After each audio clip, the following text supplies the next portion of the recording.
relationship that we have in trade and everything else has been very strong. We've been able to do our deals, and it's been very strong. We'll obviously be talking a little bit about Iran today, and he's been helping us out. We've been very nice, actually, and that is coming along, as you see, very well. They have no Navy. It's been knocked out. They have no Air Force. It's been knocked out.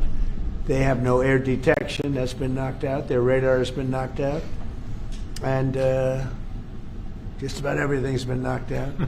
So we'll see how we do. But we're doing very well. We have a great military, and they're doing a fantastic job. So we'll be talking about that. And we're talking about some very big trade deals.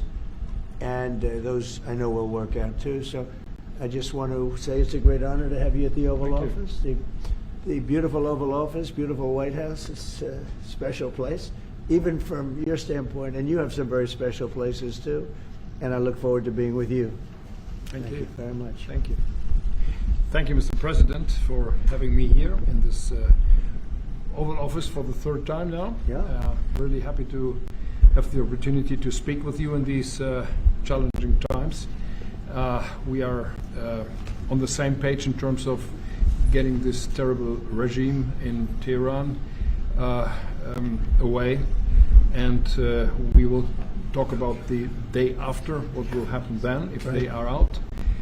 We have to talk about our trade agreement, which I would like to be in place as soon as possible. And we have to talk about Ukraine. There are too many bad guys in this world, actually, and this is an issue we have to talk about because we all want to see this war coming to an end as soon as possible. But Ukraine has to preserve its territory and their security interests, and well, we will talk about that. We will. Looking forward to that. Well, thank you for being here. Thank you for your hospitality. Thank you for letting me spending the night in your guest house. That's right. Very, very good. Comfortable place. You liked it, right? Absolutely. Yeah, great place. good. And a famous place. That's good. Very famous. So many former presidents. That's right. Yeah. Very famous place. Any questions, please? Mr. President, did Israel force your hand to launch these strikes against Iran? Did Netanyahu pull the United States into this war? No, I might have forced their hand. You see, we were having negotiations with these lunatics, and it was my opinion that they were going to attack first. They were going to attack. If we didn't do it, they were going to attack first. I felt strongly about that. And we have great negotiators, great people, people that do this very successfully and have done it all their lives very successful. And based on the way the negotiation was going, I think they were going to attack first. And I didn't want that to happen. So if anything, I might have forced Israel's hand. But Israel was ready and we were ready, and we've had a very, very powerful impact because virtually everything they have has been knocked out now. Their missile count is going way down. Amazingly, they're hitting countries that were, let's call them neutral, right? They lived together for a long time. I think they were surprised. I was surprised. I think and now those countries are all fighting against them and fighting strongly against them.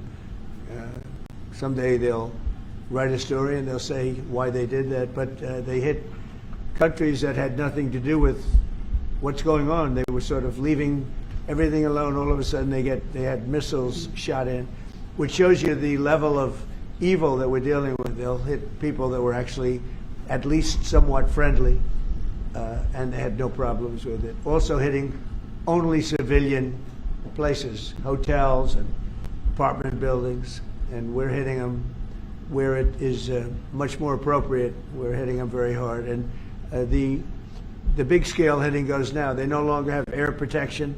They no longer have any detection facilities at all left.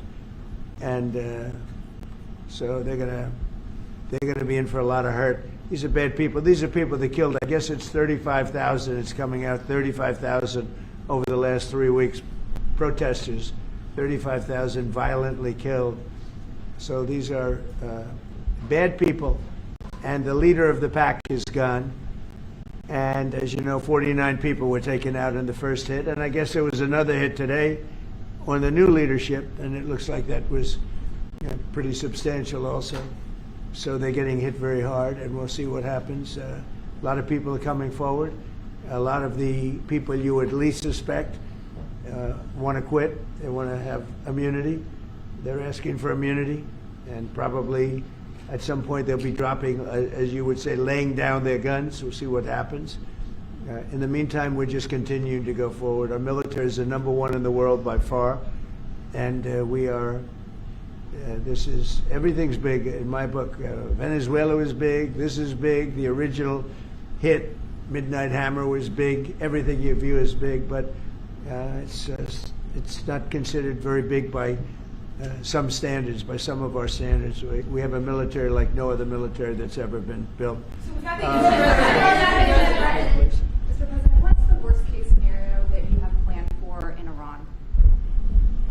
Well, I don't know if there's a worst case. We have them very much beaten militarily from the military standpoint. They're still lobbing some missiles. At some point, they won't even be able to do that because we're hitting all of their carriers. We're hitting all of their missile stock.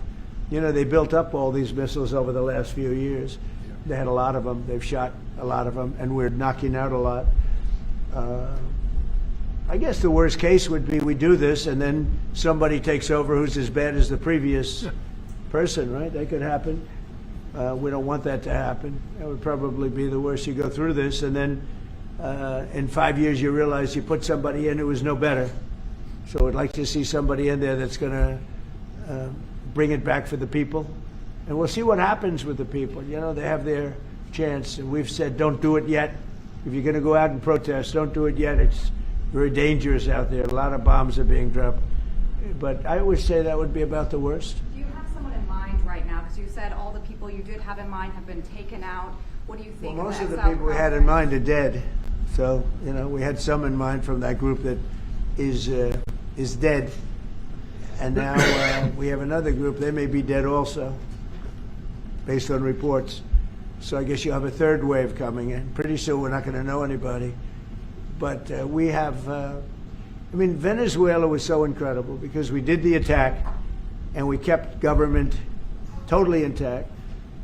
And we have Delcy, who's been very good. We have the whole chain of command, and they've been, you know, look, the relationship's been great. We've taken out 100 million barrels of oil already, and a big part of that goes to them, and a big part goes to us. And it's been great. We paid for the war many times over, and we're going to be running the oil. And Venezuela is going to make more money than they ever made, and that's great for the people. The relationship has been great. It's been seamless. Nobody's actually ever seen anything like it. If you look at Iraq, where very stupidly everybody was fired, the generals were fired, the military was fired, the police were fired, the fire departments were fired, and all of the government workers were fired. So after, you know, people would call, they had no idea. And by the way, ISIS was formed. That's where ISIS came from, all of the fired people. We don't believe in that. So we'll see what happens, but first we have to finish off the military. Crown Prince Reza Pahlavi, is he an option at all in your mind? I guess he is. Some people like him, and we haven't been thinking about too much about that. It would seem to me that somebody from within maybe would be more appropriate. I've said that. He looks like a very nice person, but it would seem to me that somebody that's there, that's currently popular, if there's such a person. But we have people like that. We have people that were more moderate. You know, these were radical lunatics, and you know what they get? They get nothing. All they do is kill people. Mr. President, what exactly was the imminent threat, Mr. President? Not your turn. What exactly? Not your turn, please. Mr. President, are you going to take the heat off the Europeans to potentially help you? Mark Rutte called on the allies to also help you. And What does that mean? Well, you have to ask Mark Rutte. He said not as part of NATO, but to be helpful to you in this. And Well, some of the European nations have been helpful, and some haven't. And I'm, you know, very surprised. Germany's been great. He's been terrific. Others have been very good, terrific. I think that the head of NATO, Mark, is fantastic. Okay, He is. Mark Rutte. I think he's fantastic. But some of the European, like Spain, has been terrible. In fact, I told Scott to cut off all dealings with Spain. Spain, first of all, it started when every European nation, at my request, paid 5%, which they should be doing. And everybody was enthusiastic about it, Germany, everybody. And Spain didn't do it. And now Spain actually said that we can't use their bases, and that's all right. We could use their base if we want. We could just fly in and use it. Nobody's going to tell us not to use it, but we don't have to. But they were unfriendly, and so I told him we don't want to. Spain has absolutely nothing that we need other than great people. They have great people, but they don't have great leadership. And as you know, they were the only country that in NATO would not agree to go up to 5%. I don't think they agreed to go up to anything. They wanted to keep it at 2%, and they don't pay the 2%. So we're going to cut off all trade with Spain. We don't want anything to do with Spain. What is the expectation towards? And I'm not. By the way, I'm not happy with the UK either. That island that you read about, the lease. Okay, he made it for whatever reason. He made a lease of the island. Somebody came and took it away from him, and it's taken 3-4 days for us to work out where we can land there. It would have been much more convenient landing there as opposed to flying many extra hours. So we are very surprised. This is not Winston Churchill that we're dealing with. Mr. President, what's your expectations towards Germany? What can Germany do and what should Germany do to help you in this conflict? Well, I think they're doing it. I mean, they're letting us land in certain areas, and that's, we appreciate it. And they're just making it comfortable. We're not asking them to put boots on the ground or anything. I mean, we're just they're a respected country. I have a very good relationship with the country. We have, in particular, now with this leader, with this new leader. I think he's an excellent leader. I had my differences with Angela. I said, "You're hurting your country with immigration, and you're hurting your country with energy." And we have a man sitting on my right that is, I think, pretty much the opposite of her on energy and the opposite on immigration. And I think he's doing very well. Commercial air travel right now is severely restricted in the Middle East, and thousands of Americans are stranded. Why wasn't there an evacuation plan, and will you send planes to get people out? Well, because it happened all very quickly. We thought, and I thought maybe more so than most, I could ask Marco, but I thought we were going to have a situation where we were going to be attacked. They were getting ready to attack Israel. They were getting ready to attack others. You're seeing that right now. And a lot of those missiles that are hitting in, those are stationary. Those were aimed there for a long period of time at these other countries. So I think I was right about that. We attacked first. And if we didn't, it could have been, you know, look, we're really decimating them. They're being decimated. And if we didn't, and by the way, we have massive amounts of ammunition. We have the high end. A lot of it was given away stupidly by Biden, very stupidly, for free. And I'm all for Ukraine, but they gave away a lot. As you know, when I give away ammunition, everybody pays for it. The European Union's paying for it. Then they can do what they want with it, but they are giving it, let's say, to Ukraine, and it's okay. But we gave away a lot of high-end, but we have plenty. But we have unlimited middle and upper ammunition, which is really what we're using in this war. And we have really an unlimited supply. We also have a lot of the very high-end stored in different countries throughout the world. We're literally storing it there, which is actually something that I insisted on in my first term. I rebuilt the military in my first term. The military is great.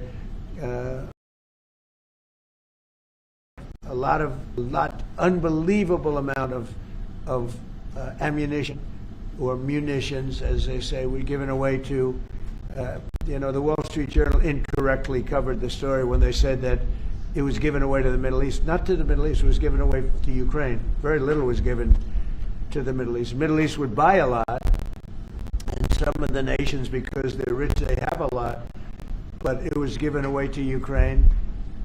And it just should have been done. Look, it's a war that should have never happened. If I were president, that war would have never happened. But we have a tremendous amount of munitions, ammunition, at the upper level, middle and upper level, all of which is really powerful stuff. Mr. President, a question to both of you. How worried are you that the rising prices for gas and oil are damaging the American economy and also with the Chancellor? Yeah, do you want to go ahead? And what Yeah, could sure. be done? This is, of course, damaging our economies. This is true for the oil prices, and this is true for the gas prices as well. So that's the reason why we all hope that this war will come to an end as soon as possible. And we are hoping that the Israeli and the American army are doing the right things to bring this to an end and to have really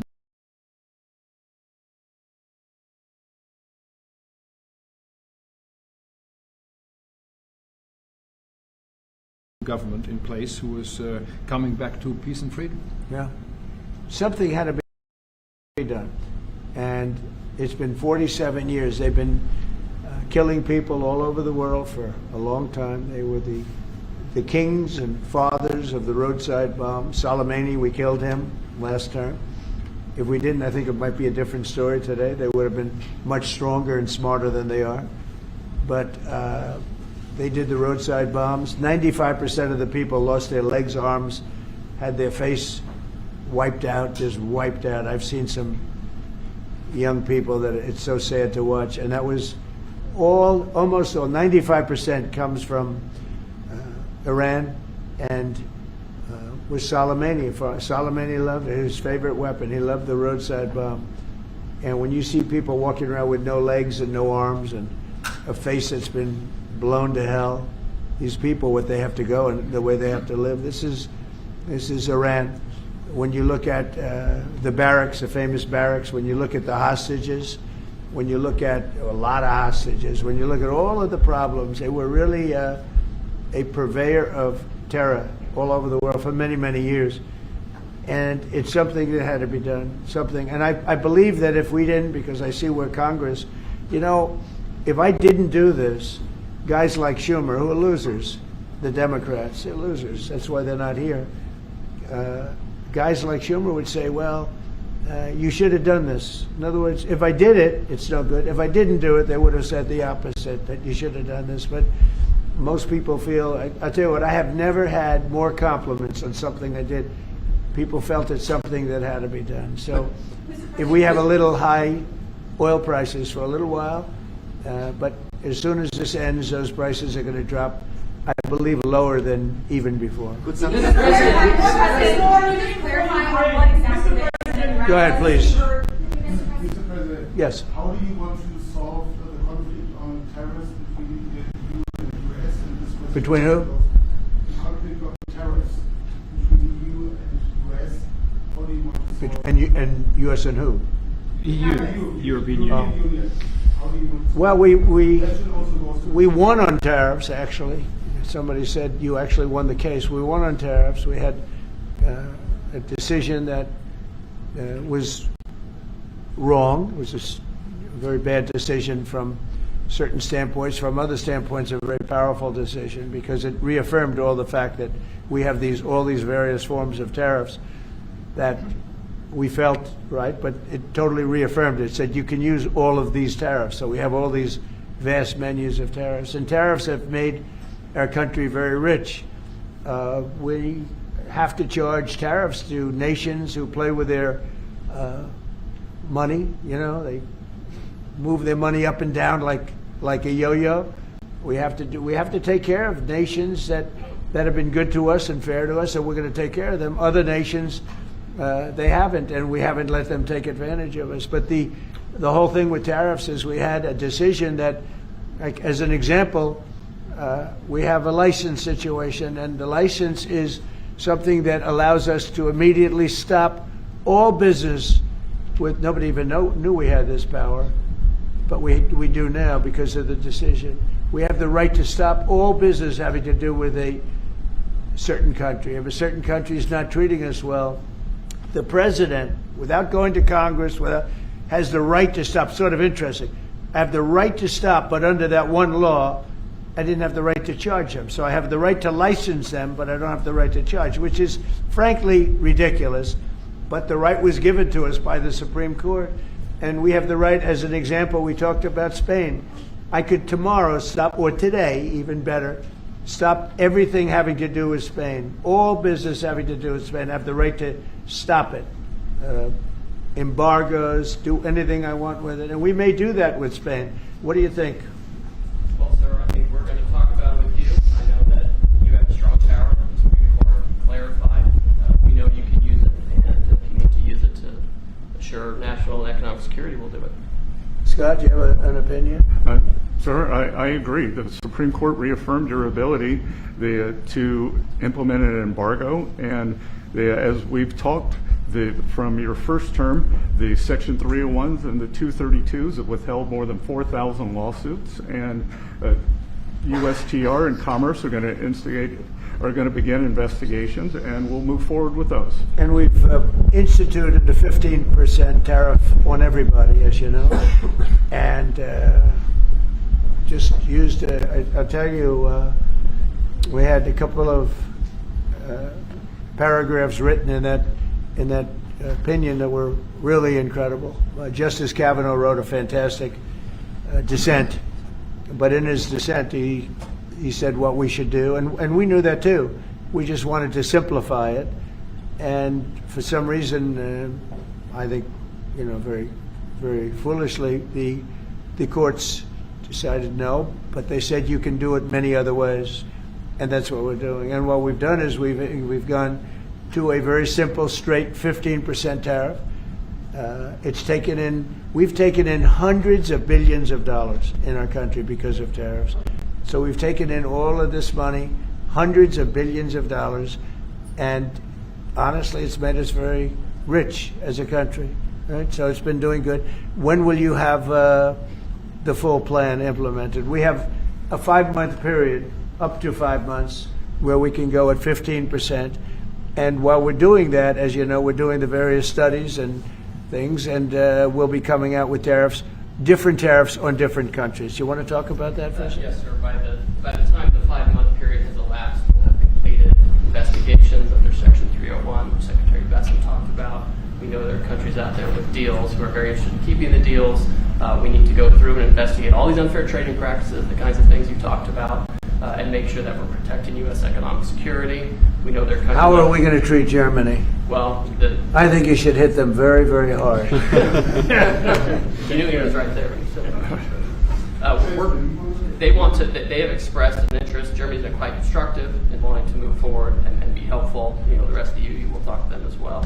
But obviously, I will say every single country wants to make the deal they already have. In other words, a deal that we have using the other authority, they want to make the same deal. And we'd like to see, actually, we're going to adjust it somewhat upward, actually, but they all want to stay in the deal. And so we'll probably be able to do that pretty easily. For Ukraine, after all, Iran won't be able to deliver drones to Russia anymore. So what does this war mean to Ukraine? And having Chancellor Merz sitting next to you, whom would you call if you want to talk to Europe? And Chancellor Merz, you've just been in China. The president. Who are you? What country are you from? I'm from Germany. Okay, I thought so. I could see. So, Mr. Chancellor, you have been in China, and the president. She likes you. In China. I don't know. Will you be talking about China as well during this visit? We'll be talking about China, yeah. Sure. And what about Ukraine? I'll be going to China in a little while. Every time you meet, you talk about China. We respect China. I do. We both do, I think. But it's always a topic of conversation. We've had a very good relationship with China. We used to lose a tremendous amount of money with China, and that's no longer the case. We have a very, very good relationship with China. And we have a very good relationship with Germany. All right. Mr. President, we've seen countries around the world, many of whom don't usually work together, working with the United States on Iran, whether it's Saudi Arabia working with the United States, Israel, Qatari shooting down Iranian aircraft, and we've also seen European countries step up. Why are we seeing such unity around the world against Iran? That's a great point. Look, they're just evil. They're it's not the politics, it's their whole philosophy, it's their whole where they come from. It's it's terrible. Where they killed 35,000, I thought it was 32. Now it turns out it's much more than 35,000 people, and in some cases using machine guns with people that have no weapon. They have no weapon, and they're being machine gunned. They're being sniped from buildings. They're hitting the people with snipers right through the eyes. It's just a very evil ideology, and nobody's really seen anything like it. As I said, even the fact that they've attacked all of their neighbors, and the neighbors weren't attacking. They thought they'd maybe sit it out or what. They've hit Qatar, they've hit UAE, they've hit Saudi Arabia, they've hit Oman. They were helping us negotiate. They got hit. Everybody got hit because they're evil and they're bad. It's a bad seed. And somebody had to do it. And it should have been done sometime during a 47-year period because so much death has been caused by them. So much unbelievable death. From Germany, too. Germany's been hit. Everybody's been hit by them. It's an evil ideology. And I've never been... Look, I've done a lot of good things. So many people saying, thank you, thank you, thank you. You see it in the streets of Los Angeles. They have thousands of people. I saw it the other day, pictures of Donald Trump. And I'm looking, I'm on the phone, probably talking to you. And I'm looking, and I see my picture. I say, oh no, it's another, protest. I see my and then I started saying, boy, they were very friendly people. And then I saw a woman hugging the picture of me. I said, what's going on? And it turned out to be these are Iranian people that live in the United States. So many. Thousands and thousands. You saw the rallies. And in New York, too, they had a big rally, my pictures all over the place. The fact is that people are happy what we did. And you could never, and I've always said it, you could never have had true peace in the Middle East if Iran was allowed to go, even beyond the nuclear. If Iran was allowed to have look at all the missiles they built. A lot have been now taken out by us, and a lot have been expended. But they had thousands of missiles in a fairly short period of time. And I'll go two things. The attack that we did, known as Midnight Hammer, had we not done that, Iran would have had a very powerful nuclear weapon within 1 month. We did it. It was great timing, but, and you've been able to see that too. The other thing was Barack Hussein Obama made maybe the worst deal I've ever seen because he gave all power in the Middle East to Iran. He went the exact opposite way. And I terminated that. If I didn't terminate that deal, they would be sitting with a massive nuclear weapon 3 years ago, which would have been used already on Israel at least, and other countries also. And we wouldn't be talking about it right now. But if I didn't terminate the deal that Obama made, giving them everything, including plane loads of cash. You remember the airplane flew over there? It was a Boeing 757. There was two of them loaded. They took out all the seats. It was loaded with green cash. So much cash that it was in Virginia, Maryland, and Washington, D.C. They got all the cash from all the banks. They put it, and they flew it to Iran. I never knew a president had that power. I'm going to maybe try it sometime if it's okay. I think I'm going to do it. I'll fly it somewhere. Nobody's ever seen anything like it.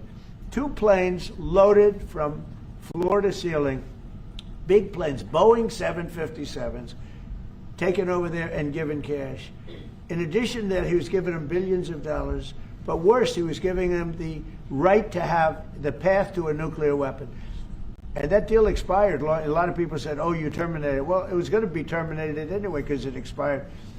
It gave them the right to have top-of-the-line nuclear weapon. If they had, because they're crazy, just like the people on my right during the State of the Union. I looked at them, I said, you're crazy? These people are crazy. And if they had a nuclear weapon, they would have used it. All right, how about 1 or 2 more? Mr. President. Go ahead, please. Chancellor Merz, you just heard that the president is thinking about punishing Spain.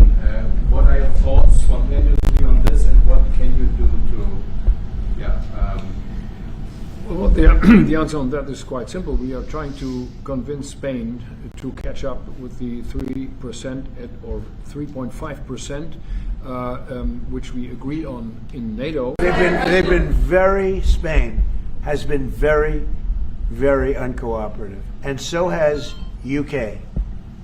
Now the second one is shocking, but this is not the age of Churchill. I will say the UK has been very, very uncooperative with that stupid island that they have, that they gave away and took a 100-year lease, having to do with perhaps indigenous people claiming the island that never even saw the island before. What's that all about? And they ruin relationships. It's a shame. It's and that country, UK, and I love that country. I love it. My mother was born there. I love it. My mother was born there. My father was born. Right? He knows all about my father.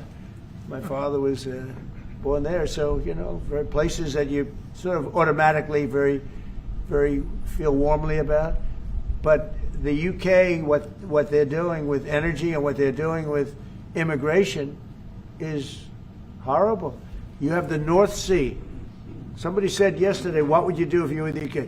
Open up the North Sea. They got windmills all over the place that are ruining the country, ruining the landscapes, ruining the beautiful fields. Open up the North Sea. It's one of the greatest. Think of it. They buy their energy from Norway, which gets the energy, the oil, from the North Sea. So Norway drills in the North Sea and sells it to UK. And UK has a better part of the North Sea. Open up that. And number two, illegal immigration. They got to solve that problem. And I must say, that's not only UK, that's other parts of the European Union. They have the same problem. Immigration and energy. The energy is through the roof, the highest in the world. And the immigration was, I mean, you know, look, you have places where in the UK, you have a terrible mayor of London, terrible, he's an incompetent guy. But you have Sharia courts. You don't have Sharia courts. You don't want Sharia courts. You have Sharia courts adjudicating law.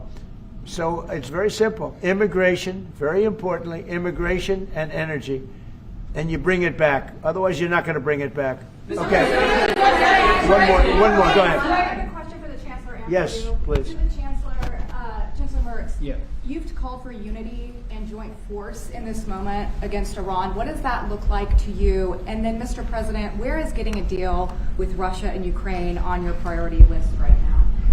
Okay, So we, as I said in Germany the last 2 days, we are supporting the United States and Israel to get rid of this terrible terrorist regime. And we are looking forward to a day after, and we have to talk about the strategy. What is following after this regime is away, and we have to strategize on this entire region. And we are having a high interest in common approach and common work and what we can do. And this is important not just for the Americans. This is extremely important for Europe and extremely important for Israel and their security. So we are really looking forward to find ways how to deal about the day after. And as far as Russia, Ukraine, where is it on my priority list? Very high. We thought that, I thought it was going to be one of the easier ones. I've settled 8 wars, and actually maybe one more than that.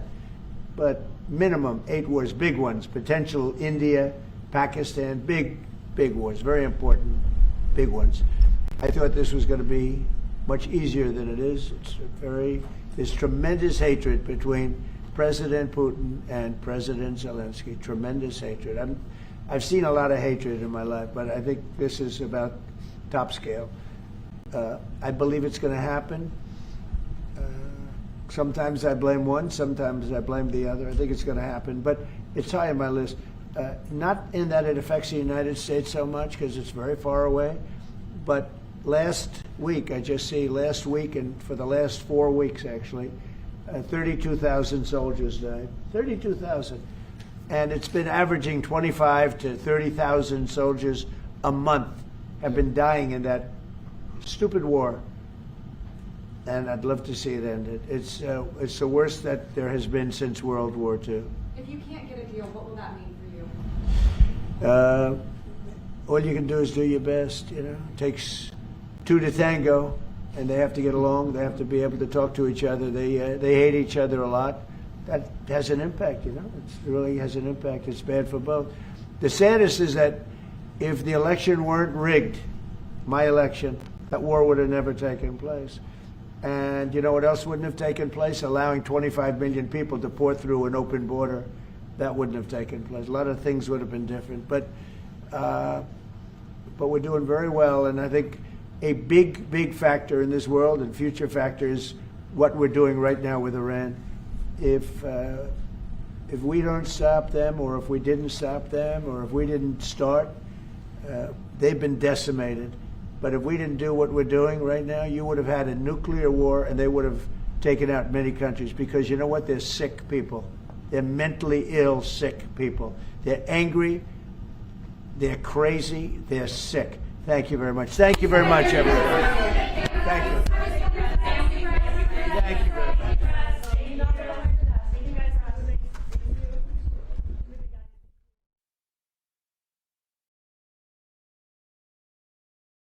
Kwa maendeleo ya sekta ya utalii na huduma za hoteli nchini, Parrot Hotel iliyopo Kaloleni katikati ya jiji la Arusha ni fahari ya Tanzania. Ina bwawa la kisasa la kuogelea na kupumzika kwa watu wa rika zote. Mapokezi yenye ubora hapa.